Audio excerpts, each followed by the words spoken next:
How did Alan Keating put in over 1,000 big blinds in a $200, $400 game with just third pair? Let's get into it. It's Andreas here, welcome back to my poker channel where I talk about poker news, poker life and poker strategy. Today I got a special one. I'm going to look at a hand that Alan Keating played against Peter, where I put in a massive amount with a very weak hand, but basically proving the fact that blockers are real in my opinion. Unfortunately, I'm not sure whether I can show the whole clip because PokerGo might flag the video because of copyright issues. So I'm just going to talk through the hand street by street with still stand shots. Pre-flop, we have a three-way pot between Steve in the cutoff, I believe, Peter on the button and Keating in the big blind. And it's really important because it is a single raise pot. There's no 3-bet. So it means that Alan Keating and also Peter, they cannot have aces or kings, which matters quite a bit on the flop. The flop is ace king 7 with 2 spades. Steve puts in a continuation bet, Peter raises to 13k, and then Alan Keating puts in the flop 3-bet with just bottom pair to a bit over 40,000, which is over 100 big blinds.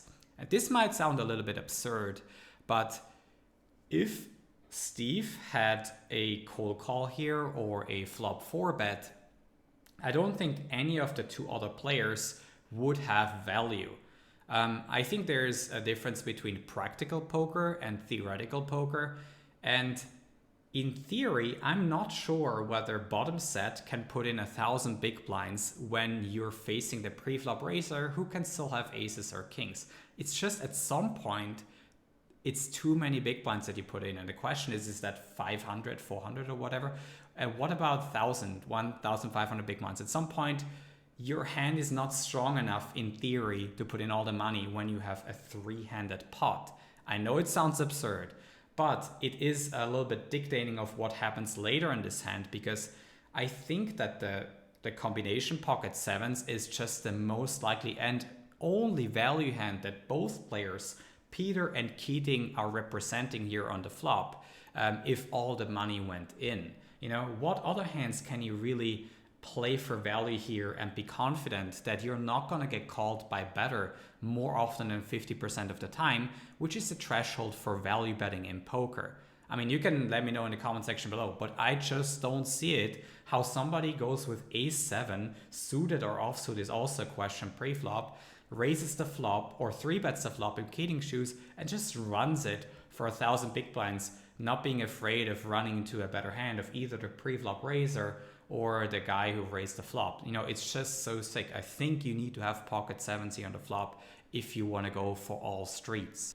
On the turn, which is the 6 of hearts, Keating keeps on betting, I think 2/3 pot, 58k. That is almost 150 big blinds. And I think he's also mainly saying he has pocket sevens, but he could still maybe have a hand like a7 that cannot play for stacks, but maybe choose, you know, not an all-in size on the river, but a smaller sizing that can still get paid off, you know, by ace x of spades, for example, in Peter's shoes that he could have.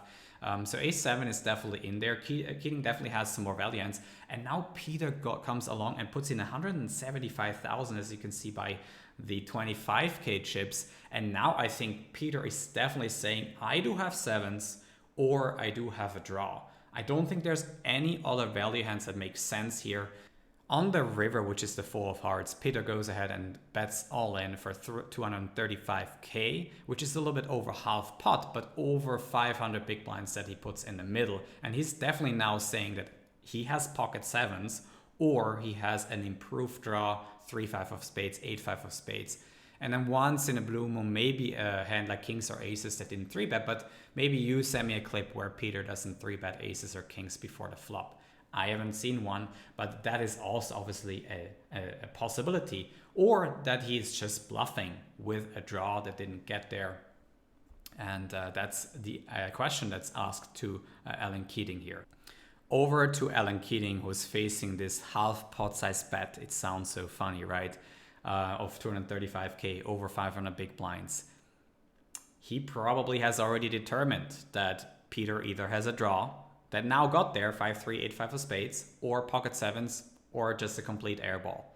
And now if you're talking 3 value combinations and you're having these pot odds and you made it this far, and if you're really honest with yourself in Alan Keating's shoes, Peter is probably capable of bluffing here, and he only needs about 1 or even less bluff combos for it to be break even. And then you're again honest with yourself and think of this hand as the best advertisement that you could ever have for a private game and to be invited to play with anyone.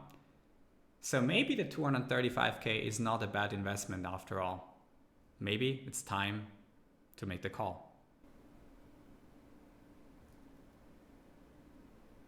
Allin is also going to comment on this hand a little bit later on his new YouTube channel today, so stay tuned for that.